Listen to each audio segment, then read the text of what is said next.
Hello my dear friends, you're on the Military Summary channel, and this short video we're going to discuss the most important events that took place during the previous night at the local time. We continue receiving a lot of very interesting updates about the Russian strikes that took place on the 30th, 31st of December, 1st and the 2nd of January. And for example, today we got very interesting updates regarding the Council Ukraine NATO.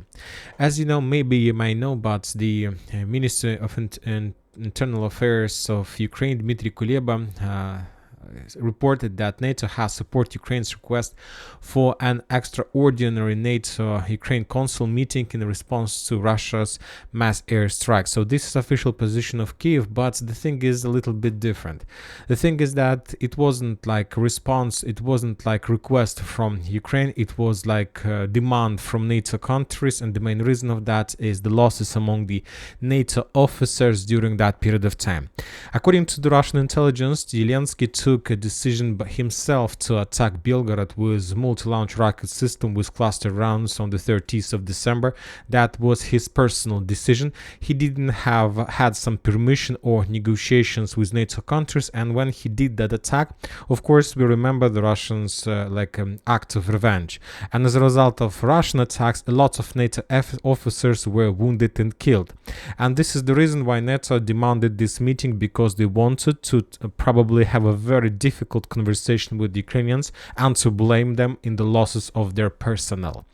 Furthermore, we got more details about the strikes against some drone factories all over the entire Ukraine, including Kiev, and more photo and video confirmations of those strikes. So those attacks were very powerful. Now we're moving further to the northern direction. We continue receiving a lot of updates from the borderlands. The Russian sources reported that starting from as of let's say 3rd and 2nd of January, the Russians start bombing the northern part of Ukraine heavily with FABs, with missiles, with everything they have, with artillery forces, and mainly the Russians are trying to get and target the newly created fortifications by the Ukrainians. Maybe the Russians are trying to stretch the Ukrainian focus and to force them thinking that the Russians have some plans to the northern part of Ukraine. But anyway, the situation is getting more and more complicated, and as an evidence, the Russians, not just an evidence but another episode of the on the borderlines, the Russians discovered another temporary positions of the Ukrainian forces and basically reduced that area till ruins. Furthermore, we got some updates that during the previous night the Russians made few attacks from Belgorod in direction of Kharkiv with Iskanders, and also this night we got reports about few explosions on the territory of Kharkiv. Now we are moving to the situation on the ground. We have some interesting updates, and first we're going to start with Bogdanovka area. For now, it's very difficult maybe for you to understand the common situation in this area and what kind of difficulties the Russians are facing every single day. And to understand the common situation, recently I've started adding the fortification belts, fortification strongholds in this area. And this gray cloud, every single gray cloud is geolocated fortification during this all created during the special military operation. Of course, it's not the only fortifications that exist on this territory. There are much more, but most of them that we can see right now were geolocated and so on.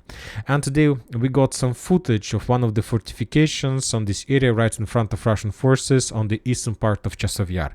Just take a look at this very powerful stronghold, and this is exactly what the Russians will be forced to bypass during the next weeks or months of clashes. For now, the Russians have reached this defense belt between Bogdanovka and Popovo Forest, but they're moving. We have updated the map showing this, let's say, entering and splitting the defense belt in two parts, and we have some geolocation from the Ukrainian sources.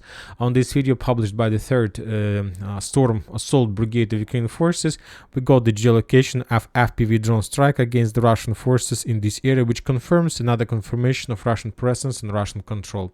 We expect some more updates from this territory, mainly from the cemetery and Popovo Forest, and maybe from this stronghold another attack from the Russian forces. We expect these attacks today. or at least geolocations of these attacks. Now we're moving to Avdiivka area, and we have also a lot of very interesting geolocations from the Ukrainian side. The Ukrainians published the video on how they were bombing and attacking, probably with FPV drones or with artillery or with mortars or with FPV drones, the Russian forces on the eastern flank of Avdiivka. On this scene we can see abandoned Russian armored vehicles. This armored vehicle was abandoned by the Russian forces during the storming process, and after that the Ukrainians just attacked this territory. So as you can see on these scenes, there are two armored vehicles. This is the first one, and a little bit on the bottom the second one, and as a result of FPV drone strike, probably that armored vehicle was damaged. The thing is that the Russians landed in this area, and as I understand, the Russians captured this tree line. So before the next video, according to this geolocation, we will update the map and we will show this territory under Russian control due to the received geolocation. So as we can see, the Russians continue advancing. They entered this tree line. Now they have, let's say, possibilities to move further to the south along this tree line and moving further to the south along in the vicinity of Kamyanka, in direction of Avdiivka. We haven't received anything from the northern flank, from Stepovo-Petrovska, and we have a video from the Ukrainian side published. They're showing us that they managed to discover some ammo depot or main mine store, and as a result of probably FPV drone strike, that ammo depot was destroyed, and we see a very significant explosion somewhere in the vicinity of Pervomayskaya. And now we're moving to Novomykhailovka. We have a lot of to the south Donetsk direction. We have a lot of updates from this territory. The Russians continue bombardments of Kurachovo and Berestov, and currently this is the only logistic road the Ukrainians can use, railroads, and they're sending more and more reinforcement from Zaporizhia area, from different directions to stop the Russian progress in Georgievka, Pobeda, and Novomykhailovka. According to Ministry of Defense of Ukraine, today, for the first time since the beginning of the clashes in this area, the Ukrainians confirmed about repelling another Russian offensive operation in the direction of the village, which confirms the Russian progress, or at least attempts or some plans to storm this territory. And we have another geolocated confirmation of further Russian progress to the south from Marinka in direction of Novomykhailovka. On this video, for example, we can see the Russian convoy who was heading in direction of the tree line. The Russians reached the tree line, they landed infantry, and they abandoned the armored vehicles because it was too dangerous to keep staying there. The Ukrainians started probably FPV droning them, and as a result of another strike, maybe a few armored vehicles were damaged or even destroyed. But this video confirms the Russian progress and that they now have possibilities to move further to the south. So, as I understand, the battle for the main for the main area of Ukrainian fortification strongholds haven't started yet, but this battle is about to start. And as soon as the Russians are able to bypass this territory, let's mark this on map. As soon as the Russians are able to bypass these strongholds, obviously the final battle for Novomykhailovka is going to start. When talking about Novomykhailovka itself, the Russians also renew their bombings of the city, of the village. There were no clashes, bombardments for a very long period of time. Maybe for a week we haven't received anything special or new. And starting of the 4th of January, the Russians continue publishing the bombings, and as you can see, the Russians move their focus from the eastern central part of the village to the western part, to the area of main concentration of Ukrainian forces, of main logistic hubs, of main logistic roads. So they just probably started artillery preparation or aviation preparation before the next step of attack. And obviously first the Russians will try to capture or to move further in the eastern part of the village. Now we are moving to Zaporizhia area. We have also very interesting geolocated video. The Russian offensive operation on the northern part of Verbova. We see the Russian personnel carrier who was moving in direction of tree line. The Russians were attacking this area, suppressing the Ukrainian defense forces, and as soon as the Russians reached the line, the infantry landed in this area and started clearing operation. So we will adjust the combat line, we will adjust the front line according to this geolocated video. We're not going to change change the entire color of entire tree line, but a few square kilometers, few kilometers will be added to the Russian territory. So something like this we're going to show before the next update, before the next video. No more updates from Robotyne, Zaporizhia area. And final updates, very interesting updates are coming from Kherson direction, and mainly we're getting updates from Krinky, and the most important updates is weather, upcoming weather. The next week, maybe even not week, but maybe the next 20 days, including the Orthodox Christmas, they're going to be very, very, very difficult and very cold weather all over the entire Ukraine, and the most important thing in the vicinity of Krinky.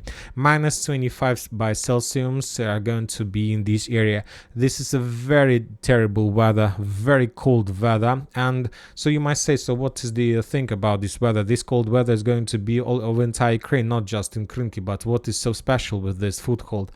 And today I got very interesting articles and analysis of this territory, and the most important thing is that when talking about this weather, Dnieper River and these rivers among these islands, the water will got freeze. This is going to be just one big ice.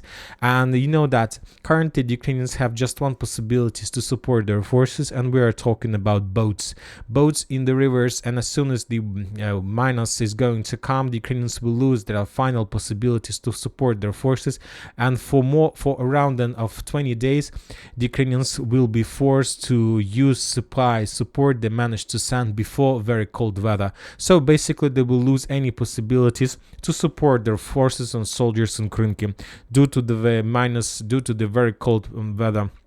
Furthermore, according to information we have, the Russian sources reported that, for example, one of the most reliable sources reported that there is a hell in Ukraine, there is a hell in Krinky, he says, and he's adding that because of very bad weather, the ice has already arrived in this area, they can hear in the radio, because there is of course conversations between Ukrainian and Krinky and in Tyaginka using the radio signals and so on, and there are just one thing the Ukrainians and Krinky are asking for: help them, send us help, help us, send us help, and something like this.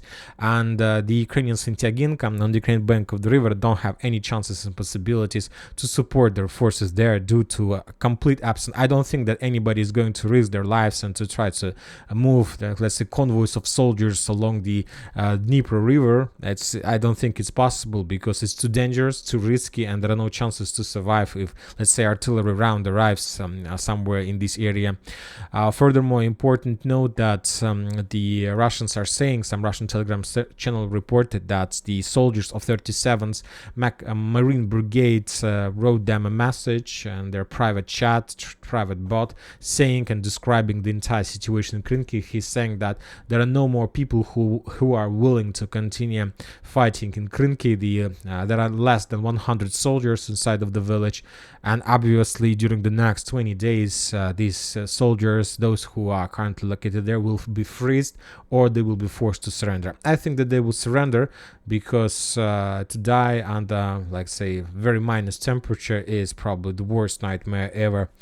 This is about situation in Krinky. So maybe this is the reason why the Russians stopped publishing any videos or geolocations of any attacks in this area. Maybe this is the reason they just realized that there are no chances for the Ukrainians, and the only thing they're doing is waiting when the Ukrainians will collapse automatically. And that's it for the short video. Military Summary channel reminds we condemn any violence in the world. Thank you for watching. Subscribe to my channel, put your likes, join my Patreon, and have a good day. Bye bye.